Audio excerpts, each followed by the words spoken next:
इस वीडियो में हम लोग जियोडेटिक डेटम के बारे में बात करेंगे।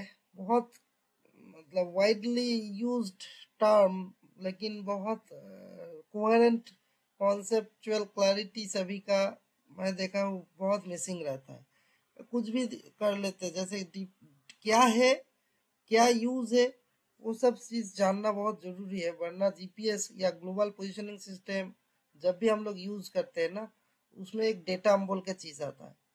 हम विदाउट नोइंग बोलते हैं ठीक है WGS 84 करेंगे, कभी कभी कोई बोलते हैं ARC 96 करेंगे, बट किस लिए करेंगे, कब क्या करेंगे, मतलब सभी का कौन सा सिचुएशन में क्या करना है वो जानना बहुत जरूरी है। और उसके लिए बेसिक अंडरस्टैंडिंग बहुत जरूरी है। तो इसीलिए in this dedicated video will be discussing solely about geodetic datum system. So global datum क्या है ये? It is a reference for precisely representing the position of location on earth। तुम्हारा अर्थ के ऊपर कोई भी जगह का पोजीशन प्रिसाइजली लोकेट करने के लिए एक स्टैंडर्ड चाहिए। वो स्टैंडर्ड के रेफरेंस में हमारा पोजीशन क्या है वो बोलना है। अदरवाइज ये चीज रिलेटिव है ना। सपोज हम बोलेंगे माउंट एवरेस्ट। माउंट एवरेस्ट कहाँ है पूछने से आप कैसे बोलोगे? आपको एक रेफरेंस चाहिए। जैसे हम बोलेंगे नेपाल में है माउंट एवरेस्ट, तो नेपाल का लोकेशन हमको पहले जानना चाहिए, तभी नेपाल का लोकेशन जानने से माउंट एवरेस्ट जा पाओगे ना। समझ गया? तो एक स्टैंडर्ड रेफरेंस चाहिए, उसके रेफरेंस में हम लोग बात करते हैं। यही रेफरेंस को डेटम बोला जाता है। ठीक है नाउ, तो इतना अगर समझ गए तो देखो, फर्स्ट हमारा कोई भी जगह का लोकेशन जानने के लिए क्या चाहिए? नॉर्थिंग, ईस्टिंग, एलिवेशन, ये सब चाहिए ना। है ये है क्या है? ये अर्थ का जो नॉर्थ साउथ लाइन है, ठीक है, ये मेरिडियन बोलते हो ना। एंड ये इक्वेटर है। तो इक्वेटर से कितना डिस्टेंस में कहाँ रहोगे वो लैटिट्यूड के माध्यम में बोलेंगे। एंड ये मेरिडियन से कैसा ईस्टिंग वेस्टिंग में जाओगे उसको लॉन्गिट्यूड बोलते हैं ना। इसी तरीका से देखो, तो ये है पृथ्वी को हम लोग जो एक्चुअली सोचते हैं, बट रियलिटी में एक्चुअल पृथ्वी ये है ना। आप वो क्वेश्चन करोगे तो आसमान से तो ऐसा ही गोला सुंदर दिखता है। आसमान से इतना सुंदर गोला दिखता है क्योंकि बहुत दूर से दिख रहे हो, बट इसका एक्चुअल सरफेस बहुत अप्स एंड डाउन है। एंड मोर ओवर ये प्रोसेस्ड इमेज रहता है। हाँ ठीक है, इसमें एक्चुअल शेप में अंतर रहता है। ठीक है, तो इसीलिए हमको डायरेक्शन के बारे में जानना बहुत जरूरी होता है। ठीक है, तो डायरेक्शन क्या है?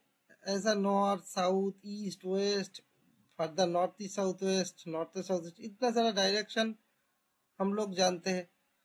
तो लैटिट्यूड के माध्यम से नॉर्थ साउथ के इस डायरेक्शन में जान पाते हैं हम लोग। ईस्ट वेस्ट डायरेक्शन लॉन्गिट्यूड के माध्यम से जानते हैं। सिंपल बात है, रिलेटिव किस लिए बोल रहा हूँ? ये है, इसके रेस्पेक्ट में ये लाल डॉट के रेस्पेक्ट में ये नॉर्थ ईस्ट है, ग्रीन के रेस्पेक्ट में लाल क्या है? साउथ वेस्ट है ना। So this system can be use to express direction to a point in relation to another point. इसी के लिए कोई भी चीज का डायरेक्शन जानने के लिए कोऑर्डिनेट सिस्टम आया फर्स्ट। इसमें क्या होता है, ये जो नॉर्थिंग के लिए डिफरेंट, नॉर्थिंग के लिए लैटिट्यूड, डिफरेंट ईस्टिंग के लिए लॉन्गिट्यूड, वो लेकिन डिग्री से जानते हैं ना, एंगल से। लेकिन ये कार्टेशियन कोऑर्डिनेट्स ही है वन काइंड ऑफ। इसमें हम लोग डायरेक्ट डिजिट देखते हैं ना। फॉर एग्जांपल इस जगह का लोकेशन फास्ट कैसे पता चलेगा? अगर ये होगा तो हमको x से कहाँ कितना दूर तक जाना है, y से कितना दूर जाना है, दोनों चीज जानना है, तभी आप बोल पाओगे ना। ठीक है, तो ऐसा करके धीरे धीरे इसका इम्प्रूवमेंट हुआ। लेकिन ये मान लो ये फ्लैट सरफेस के ऊपर है ना, लेकिन अर्थ क्या है? अर्थ तो गोला है, तो अर्थ के ऊपर क्या होगा? यही चीज। फॉर एग्जांपल देखो, पोजीशन रेफरेंस सिस्टम में हम स्ट्रेट लाइन 2 डायमेंशनल सरफेस में बहुत सारा चीज हम लोग जान पाएंगे, ये ऐसा रेफरेंस वाई रेफरेंस डालने से, है ना। लेकिन कार्वेचर होने से, जैसे अर्थ का हम लोग एक्स वाई कर दिया, लेकिन रियलिटी में अर्थ क्या है? ये तो एक गोला है ना। समझो बात को। ये तो डिफरेंट लैटिट्यूड बैंड, ये लॉन्गिट्यूड है ना, ये जो जीरो लैटिट्यूड है ये जीरो लॉन्गिट्यूड है, ठीक है। इसका इस साइड में लॉन्गिट्यूड बढ़ते रहेगा, इस साइड में इसका लॉन्गिट्यूड घटते रहेगा सपोज, और ये लैटिट्यूड है ना। तो position of earth can be express by means of a similar reference system. जैसे हम लोग कोऑर्डिनेट सिस्टम दिखाया, वही इसको वैल्यू डिजिट के जगह पे एंगल में होगा, दैट्स इट, है ना। तो ये पॉइंट सपोज इधर इधर एक डॉट, कोई भी अर्थ का सरफेस में ऊपर एक पॉइंट जहाँ पे हम सपोज खड़े हो, उसको अर्थ के सेंटर के साथ जो कनेक्टिंग लाइन होगा, वो लाइन और इक्वेटोरियल प्लेन के ऊपर जो एंगल है, तो किस प्लेन में मेजर कर रहे हो, लैटिट्यूड हमेशा वर्टिकल प्लेन में, है ना। इक्वेटोरियल प्लेन में आप देखो, इक्वेटोरियल प्लेन के साथ जो आपका पोजीशन के साथ सेंटर का कनेक्टिंग लाइन, वो लाइन इक्वेटोरियल प्लेन के रिस्पेक्ट में कितना एंगल है, दैट इज कॉल्ड लैटिट्यूड, है ना। एंड लॉन्गिट्यूड क्या है, लॉन्गिट्यूड ऐसा ही ईस्टर्न डायरेक्शन में कैसे जाओगे, उसी को लॉन्गिट्यूड बोलते हैं ना, ठीक है। So since the earth is spherical, instead of using linear units as in Cartesian system, angular units are used, ठीक है। डोंट वरी, बहुत इजी तरीके से भी आपको समझा दूंगा। सो रेफरेंस एक्सिस क्या है, देखो हमारे लिए अर्थ के लिए इक्वेटोरियल लाइन है एंड ग्रीनिच मेरिडियन है, यही तो है ना। ये ईस्ट नॉर्थ, ये है east west line equator, and ये है नॉर्थ साउथ लाइन। तो अर्थ कैसे घूमता है, ईस्टर्ली, है ना। तो ये इक्वेटर से जितना इस साइड में जाओगे एंगल बढ़ते रहा है, जिसको लैटिट्यूड बोलता है। ये ईस्ट वेस्ट में जैसा जाओगे लॉन्गिट्यूड। और इसी तरीके से सोचो, तब ग्रेट सर्कल के बारे में सोचो, तब इजी हो। ये स्टीरियो नेट के बारे में पढ़ने के टाइम पे क्रिस्टलोग्राफी में भी काम आता है, तो आज इस माध्यम से सुन लो। सो सिंपल बात में ग्रेट सर्कल क्या है, ग्रेट सर्कल कोई भी प्लेन है जो अर्थ को या कोई भी गोला को टू इक्वल हाफ्स में डिवाइड करता है, ठीक है, वही प्लेन को ग्रेट सर्कल बोलते हैं। जैसे इक्वेटर देखो, या ऑब्लिकली भी काट सकते हो, जो भी दो इक्वल हाफ में डिवाइड करेगा, मेरिडियन, ये सब ग्रेट सर्कल है, ठीक है।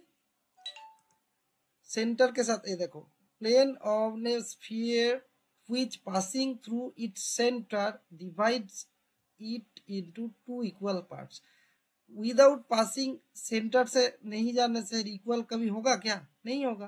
सो that is the reason the plane must pass through the centre of that body such that it can cut the sphere into two equal halves, ठीक है। इसको ग्रेट सर्कल बोलते हैं। और स्मॉल सर्कल क्या है, स्मॉल सर्कल कोई भी सर्कल है अदर देन ये, कोई भी प्लेन सर्कल को, इलिप्स को, कोई भी इलिप्स या कोई भी स्फीयर को कोई प्लेन से काटने से क्या होगा, सर्कल बनेगा, इसीलिए सर्कल बोलते हो। लेकिन ये क्या है, इक्वल हाफ्स होने का जरूरत नहीं, है ना। Plane on a sphere which do not pass through its centre and divides it into two equal halves, it do not divides into two equal halves, है ना, बिकॉज सेंटर से तो जा ही नहीं रहा है। तो देयरफॉर इफेक्टिवली क्या है, small circle means any surface on the earth which does not cut earth into two equal pieces, ठीक है। अभी देखो ये ऑरेंज के माध्यम से भी इजी तरीके से देखो, ये ग्रेट सर्कल, ये ग्रेट सर्कल, ये सब क्या है, स्मॉल सर्कल, है ना। आई होप इतना तो समझ गया होगा, great circle and small circle. तो फिर अभी देखो, ये अर्थ का जो इक्वेटोरियल लाइन है ना, north south and east west, east west equatorial line है, एंड इसको मेरिडियन लाइन बोलते हैं। That is also called earth axis of rotation. Earth तो ऐसा करके ईस्टर्ली रोटेट करता है ना, ठीक है। So a great circle perpendicular to the earth axis of rotation which divides the earth into two equal hemisphere.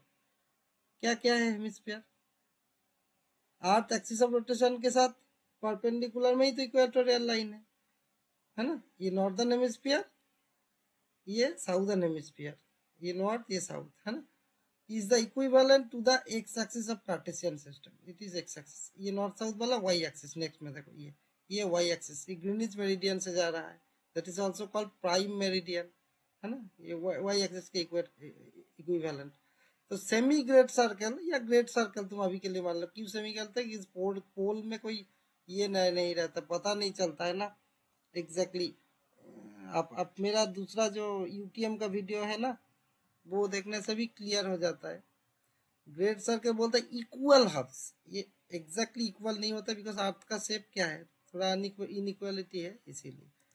Now तो ये नॉर्दर्न हेमिस्फीयर साउदर्न हेमिस्फीयर करेगा, है ना, एंड ये क्या करेगा, eastern hemisphere western hemisphere, Y axis that is meridian. And equatorial line क्या करेगा, नॉर्थ एंड साउथ में डिवाइड करता है। सो इसीलिए 4 हेमिस्फीयर बन गया। नाउ मेरिडियन क्या है, अभी बोल रहा था प्राइम मेरिडियन मतलब 0 डिग्री, है ना। Semi great circles that join the north and south poles, ठीक है, नॉर्थ पोल से साउथ पोल का। तो इधर से नॉर्थ साउथ में एक इमेजिनरी प्लेन सोचो जो अर्थ को इक्वल हाफ में almost semi equal, great circle भी मान सकते हो आप अभी के लिए, डोंट वरी। सो 2 इक्वल में डिवाइड किया, that is called prime meridian, ठीक है। एंड ये वाला ग्रेट सर्कल जो इक्वेटोरियल प्लेन जो है ना, वो भी तो ग्रेट सर्कल है, अर्थ का सेंटर के थ्रू 2 इक्वल हाफ में डिवाइड करता है, that is called equatorial plane, ठीक है। ये जो ये तो फिर ये वाला ग्रेट सर्कल लैटिट्यूड का करने यूज होता है, जिसको पैरेलल्स बोला जाता है, ठीक है। इसका जो इक्वेटर का जितना पैरेलल प्लेन रहेगा, जो अर्थ को स्मॉल सर्कल बोलते हो ना, ओनली इक्वेटर 2 इक्वल में हाफ करेगा, बाकी सब क्या इक्वल तो नहीं हो रहा है, दिस आर स्मॉल सर्कल्स जैसे दिखाया, जिसको बोलते हैं पैरेलल्स। लेकिन देखो जब आप मेरिडियन करोगे तब all will become great circles, because सब अर्थ को काट करता है, 2 इक्वल में ही करेगा, ठीक है। सो मेरिडियंस ऑलवेज ग्रेट सर्कल होता है, एंड इक्वेटोरियल प्लेन छोड़ के बाकी उसका पैरेलल्स होता है, that means those are small circles, ठीक है। सो जियोग्राफिक ग्रिड क्या बोलते, तो फिर ये जो अल्टीमेटली क्या है, इतना स्मॉल सर्कल ग्रेट सर्कल का कॉम्बिनेशन छोटा छोटा पीस करेगा। आप एक एप्पल को डिफरेंट ऐसा स्टाइल से काट करो, डिफरेंट डिफरेंट पीस मिलेगा ना वैसा। सो इसको ओपन करो इमेजिनरी, ऐसा एक शीट मिलेगा ना, इसमें एक्स एक्सिस बढ़ाओ, ये -x, ऊपर में y -y। नाउ इसमें एक्स वाई में कार्टेशियन कोऑर्डिनेट्स में क्या देते हो हम लोग, डायरेक्शन, डायरेक्ट वैल्यू देते हो ना, मीटर। इसमें एंगल देते हो, बाकी तो कोई ज्यादा डिफरेंस नहीं है। इस डायरेक्शन में लैटिट्यूड बढ़ता है, लैटिट्यूड घटता है, क्या है, पोजीशन के साथ अर्थ का सेंटर का connecting line and horizontal plane, वही को लैटिट्यूड बोलते हो, है ना। हॉरिजॉन्टल प्लेन मींस इक्वेटोरियल जो प्लेन होता है ना। तो ये देखो ऐसा करके क्या होगा, लैटिट्यूड बढ़ते रहेगा, है ना, 0, 30, 45, 60, 90 ऐसा करके लैटिट्यूड बढ़ता है ना। 90 डिग्री से ज्यादा लैटिट्यूड होगा नहीं, इस डायरेक्शन में भी 90 होगा साउथ में, है ना। लेकिन इसमें देखो लॉन्गिट्यूड हॉरिजॉन्टल प्लेन के ऊपर 0, 30, 45, 60, 90 ऐसा करके बढ़ते रहेगा, पूरा 180 तक हो सकता है ना। That is the difference, latitude is equal to 90 degree at poles, है। एंड इसमें देखो longitude equals 180 degree on the opposite side, ठीक है। ये तो बहुत बेसिक चीज है, ये जो लैटिट्यूड इस साइड में 0 to 90, इस साइड में 0 to 90, लेकिन लॉन्गिट्यूड क्या है 0 to पूरा बढ़ते बढ़ते बढ़ते तो 180, है ना, ठीक है। सो अभी देखो अर्थ का डिफरेंट जगह का कार्टेशियन सिस्टम से थ्रू अगर मानोगे भी, ये है क्या है इक्वेटर, ये है प्राइम मेरिडियन। तो इसके यहाँ पे ये सब देखो कार्टेशियन में डायरेक्ट वैल्यू लिखा रहता है, इसमें डिग्री लिखा रहेगा, इतना ही डिफरेंस है ना। तो इस पोजीशन का क्या होगा, आप इधर से जाओ, इधर से जाओ, पहले हमेशा नॉर्थिंग बोलना पड़ता है, ठीक है। तो नॉर्थ क्या है 20 डिग्री, ईस्टिंग है 40 डिग्री, तो इसका लोकेशन का 20 डिग्री नॉर्थ, 40 डिग्री, सिमिलरली सभी का आप कैलकुलेट कर सकते हो डायरेक्ट इधर से, है ना। सो लैटिट्यूड लॉन्गिट्यूड ऐसा कैलकुलेट होता है बहुत इजीली। बट जब आप डिटेल चाहिए, इसके बाद फर्दर डिटेल चाहिए, क्योंकि लैटिट्यूड लॉन्गिट्यूड तो ये करके काम बड़ा बड़ा जगह को कर रहे हैं, टोटल ग्लोब को दिख रहा है बोल के आपको इतना इजी लग रहा है। This is actually not that much straight forward. इधर एक छोटा सा जगह है, लैटिट्यूड कितना 1 डिग्री में भाग करते हो ना, तो 30 डिग्री 31 डिग्री ये है। उसके अंदर में अगर कुछ जगह होगा इसको तो क्या होता है ना,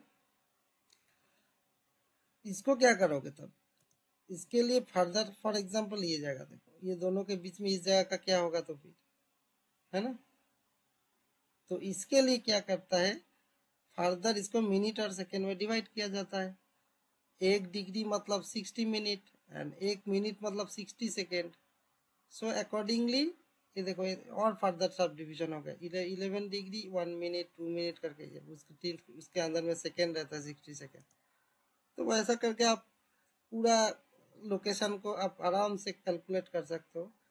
बट इसका बी का लोकेशन फॉर एग्जांपल 73 डिग्री है 1, देखो बी का लोकेशन क्या है, ए का लोकेशन क्या है, ये इसमें क्या हो रहा है, ए का लोकेशन 1 डिग्री नॉर्थिंग में है, नो प्रॉब्लम, ये तो साउथ है। लेकिन इस ईस्टिंग वेस्टिंग में समस्या क्या हो रहा है, देखो 74 डिग्री वेस्ट बोल रहा हूँ, 74 डिग्री इधर है, इस साइड में 73 है, तो टुवर्ड्स ईस्ट देखो घट रहा है, that means you are in western hemisphere. हमेशा याद रखना ईस्टर्न हेमिस्फीयर में टुवर्ड्स ईस्ट जाने से आपको लॉन्गिट्यूड वैल्यू बढ़ेगा, एंड वेस्टर्न हेमिस्फीयर में टुवर्ड्स वेस्ट जाने से लॉन्गिट्यूड वैल्यू बढ़ेगा। तो इधर देखो टुवर्ड्स वेस्ट जा रहे हो, ये तो नॉर्थिंग साउथिंग में कोई प्रॉब्लम नहीं, 0 का ऊपर में नॉर्थ, इसका नीचे साउथ। लेकिन ईस्टिंग नॉर्थ वेस्टिंग में कैसे पता चलेगा, जब आप नॉर्थ का राइट साइड में जा रहे हो, हाँ, अगर वैल्यू घटेगा तब you are in western hemisphere है, और ईस्टर्न हेमिस्फीयर में ईस्ट में जाने से ईस्टिंग वैल्यू बढ़ेगा। इसमें देखो घट रहा है 75 74, तो इसीलिए इसको 73 डिग्री 30 मिनट्स वेस्ट बोला रहा है, ये 74 डिग्री वेस्ट बोल रहा है, बिकॉज ये वैल्यू को देखना है। नेक्स्ट, तो फिर इतना अगर समझ गए तो इसमें एक चीज है, बहुत इंटरेस्टिंग चीज है, जियोडेटिक डेटम का जो कंपोनेंट होता है ना, उसमें इलिप्सॉइड होता है, ओरिजिन होता है, ओरिएंटेशन होता है, एंड डेटम ट्रांसफॉर्मेशन पैरामीटर होता है। ये देखो एक्चुअल, एक सेकेंड इसको मैं एनिमेशन करा देता हूँ, ठीक है, तब आपको समझ में आएगा। ठीक है, तो देखो जियोडेटिक डेटम का पर्पस और डेफिनेशन, एक्चुअल जो अर्थ का शेप है ऐसा है, हम लोग क्या सोचते हैं परफेक्ट स्फीयर, तो दोनों का बीच में एक स्टैंडर्ड मॉडल फिट करने से ये इसको बोला जाता है जियोडेटिक मॉडल, इसको रेफरेंस इलिप्सॉइड बोलते हैं। ठीक है, तो ये geodetic datum defines the size shape and orientation of the earth as well as the origin of orientation of the coordinate system used to locate points on its surface। जैसे हम लोग दिखाया था ना north south and east waste, ये जो equatorial line and prime meridian Greenwich temple से जाता है ना लंदन का, ये दोनों का जो ज्वाइंट पॉइंट है दैट इज ओरिजिन, है ना। उस ओरिजिन के रेस्पेक्ट में हम लोग सब कुछ समझ में इजी होता है ना। Its primary purpose is to provide standard reference framework for mapping, surveying, navigation। ठीक है, आप तो फिर मेन क्या है, इलिप्सॉइड समझना, उसके बाद उसका ओरिजिन को फिक्स करना, फिर ओरिएंट करना, और उसके बाद एक सिस्टम से और एक सिस्टम में ट्रांसफर करना, ट्रांसफॉर्मेशन भी जानना चाहिए, बिकॉज ये जो डेटा में ना बहुत सारा टाइप का हो सकता है, इसके बारे में अभी बात करेंगे। Data are crucial to any technology technique, GPS system जो भी हो, अल्टीमेटली डेटा छोड़ के आप कुछ नहीं बोल सकते हो ना। इधर देखो ना, आप अर्थ का सरफेस ऐसा ऊपर नीचे है, तो आप क्या मान रहे हो, ये डेटा, ये स्टैंडर्ड एक लाइन खींच दिया ना, इसको स्टैंडर्ड मान के अभी इसका सेंटर के बेसिस में सब डिफाइन करोगे ना, कोई भी जगह का लोकेशन, ये सेंटर के रेस्पेक्ट में ये टॉप कितना डिस्टेंस है, ऐसा करके देखना है। ठीक है, तो हॉरिजॉन्टल डेटम कहाँ यूज होता है, डेटम दो टाइप का होता है, horizontal datum, vertical datum. Horizontal datum किसको बोलते हो, जो हम लोग लैटिट्यूड लॉन्गिट्यूड बोलते हो। जब एलिवेशन डेटा यूज करते हो that is called vertical datum, same चीज नहीं है। इसीलिए देखना हैंड हेल्ड जीपीएस में यूज जब करते हो एलिवेशन में बहुत एरर आता है, because hand held GPS mainly take care करता है ज़्यादा हॉराइजॉन्टल डेटा का, है ना, लैटिट्यूड लॉन्गिट्यूड का, एंड वर्टिकल डेटा में जो मीन सी लेवल के रेस्पेक्ट में आरएल कैलकुलेट करते हो बहुत टाइम लगता है, उसमें आता है बट उसके लिए और बेटर डिफरेंशियल जीपीएस होता है, डीजीपीएस, वो ज़्यादा अच्छा देता है, या टोटल स्टेशन जो के सर्वे लोग यूज करता है ना, उसमें एलिवेशन वैल्यू हमेशा अच्छा आता है, बिकॉज उसमें डेटम जो होता है ना वर्टिकल डेटम और भी अच्छी तरह मेजर होता है, ठीक है। So the WGS84 is intended for global use unlike most earlier datums. लेकिन इसमें WGS सभी डेटम इतना सारा है क्यों, एक एक डेटम सिस्टम रहता है, इतना डिफरेंस है क्यों? लोग तो एक ही कर सकते थे जैसे WGS84 करते, लेकिन इसका भी प्रॉब्लम है, ऐसा नहीं कि वो सभी जगह पे बहुत अच्छा वैल्यू देगा। जैसे अफ्रीकन कॉन्टिनेंट में है आर्क 1960 यूज होता है डेटम, ये डेटम का अलग अलग टाइम में अलग अलग स्टैंडर्डाइज्ड किया गया था, ठीक है। अभी समझ गया ना, इसका और अच्छी तरह मैं बोलता हूँ नेक्स्ट में। देखो ये तो size and shape of the earth, अब देखो क्या है, स्फेरिकल है, इसका एक्चुअल क्या है, जो इक्वेटोरियल लेंथ देखो एंड पोलर नॉर्थ साउथ में लेंथ देखो कम है ना, ईस्ट वेस्ट में थोड़ा ज्यादा है ना, तो एक्चुअल शेप क्या है, ओब्लेट स्फेरॉइड है, ठीक है ना। एक्चुअल जब आप घूमता है ना, ये तो नॉर्थ पोल है, हाँ? रोटेशन एक्सिस ईस्ट वेस्ट में रोटेट करता है, ठीक है। सो जब अर्थ रोटेट करता है उस टाइम 24 आवर्स में एक साइड में पूरा घूम जाता है, लेकिन जब रिवॉल्व करता है या ट्रांसलेशन करता है ना, उसको क्या करता है, वो एक प्लेन के ऊपर करता है, इक्लिप्टिक बोलते हैं ये प्लेन को, ठीक है, या और vital plane. As from prime meridian at Greenwich Observatory for longitude from equator, देखो इधर ये देखो हम लोग ग्रीनिच टेम्पल में क्या प्राइम मेरिडियन घुस जाता है ना, एंड इक्वेटर लैटिट्यूड के लिए यूज होता है, एंड सी लेवल एलिवेशन के लिए यूज होता है। तो हम लोगों को अर्थ के बारे में पूरा चीज समझने के बाद आप इस स्टैंडर्ड को और एक बार वेरीफाई कर पाओगे। सो अब देखो अर्थ जो घूम रहा है एंड जो इक्लिप्टिक प्लेन है, अभी दिखा ना इक्लिप्टिक प्लेन, ये इक्लिप्टिक प्लेन है, तो इक्लिप्टिक प्लेन के साथ अर्थ 23.5 डिग्री एंगल पे घूमते घूमते फिर ये करता है ना, समझ गया।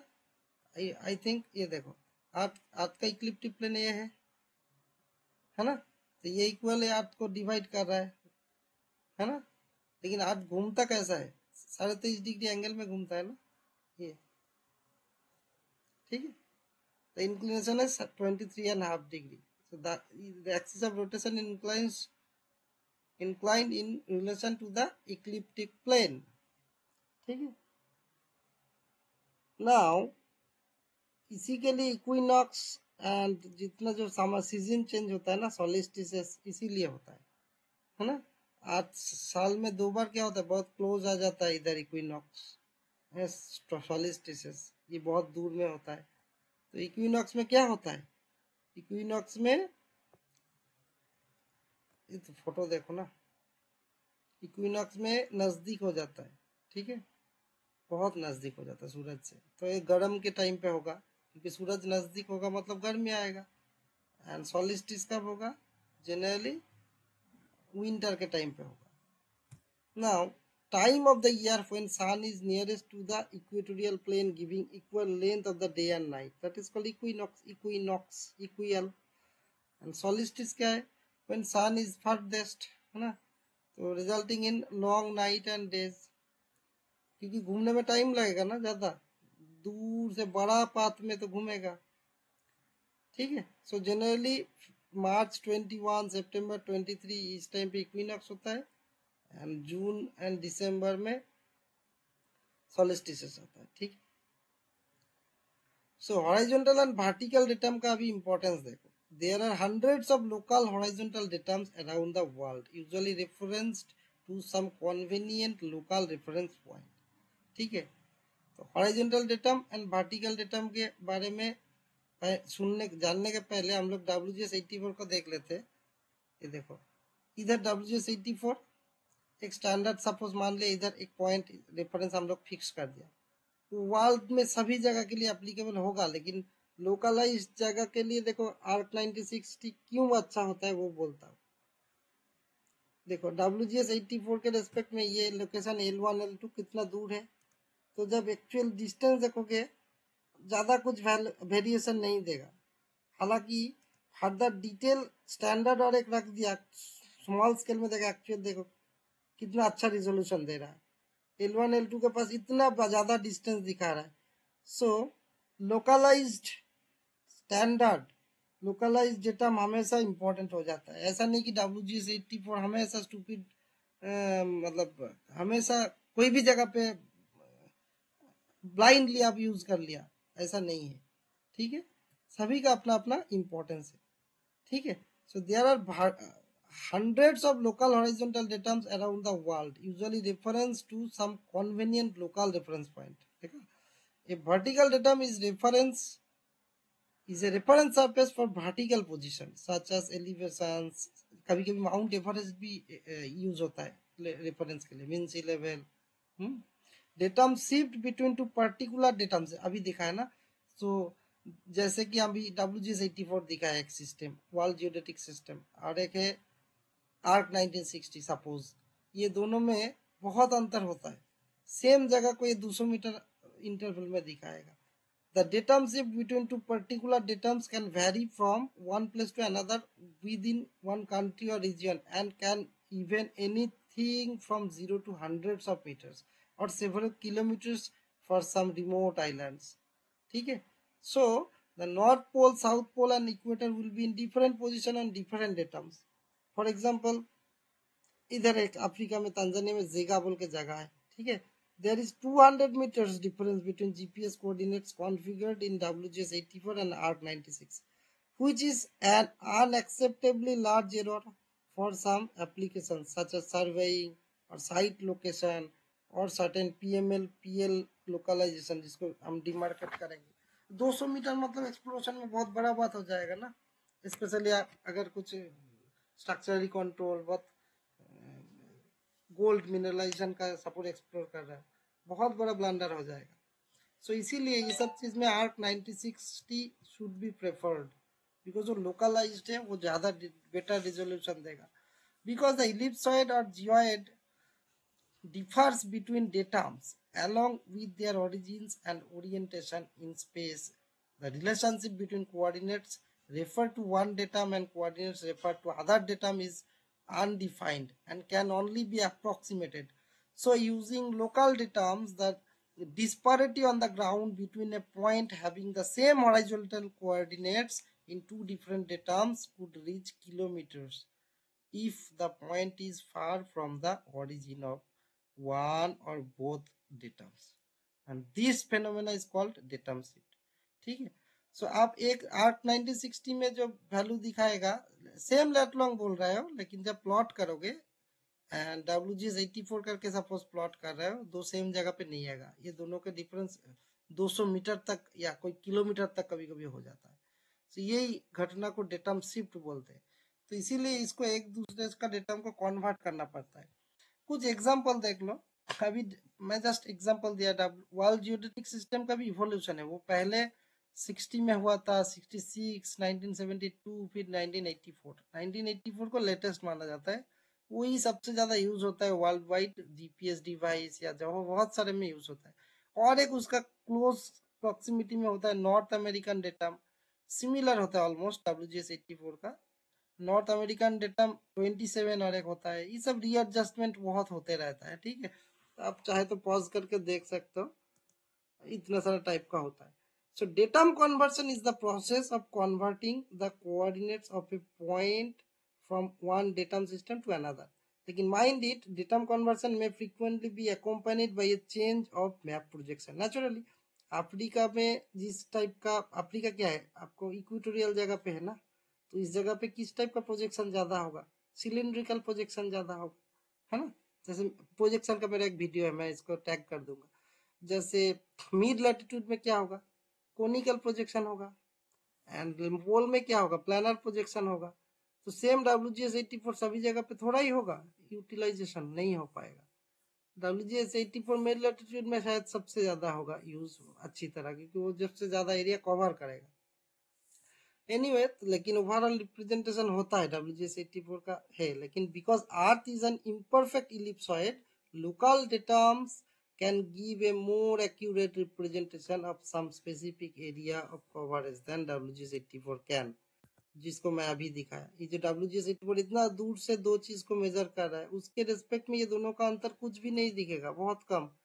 ये दोनों का इसके रेफरेंस में जब एंगल डिस्टेंस देखोगे सेम आ जा सकता है। कभी कभी ये एंगल अगर मिनट में आएगा ना तो सेम एक ही जगह पे पॉइंट प्लॉट हो जाएगा, तब क्या करोगे।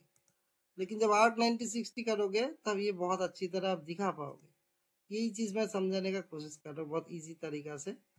Now, ARC 9060 is a geodetic datum primarily used in Africa. Especially, it was established by UK Directorate of Overseas Survey (DOS). है ना, अर्ली 1960 में किया गया था।